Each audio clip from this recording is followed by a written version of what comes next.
very easy for you to create your own website. You can use tools.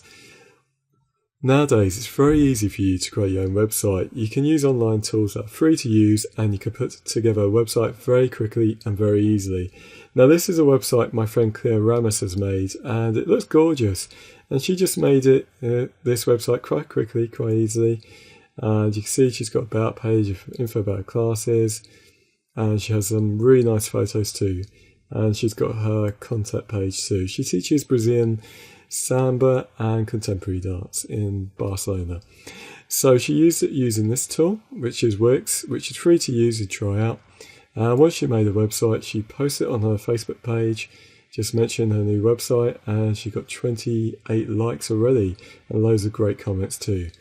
Now, if you want something with a bit more features, then you're going to have to probably ask a web designer to do it.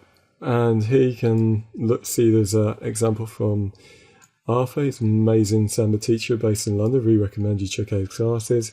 It's got buy now buttons on for the classes. And it's got like a calendar for upcoming dates. So that's a really great way to build your website. So I hope this video is helpful. We'll have a look at Wix in one of the later videos and just show you how it works and see what you think of it. So I hope you found this video helpful.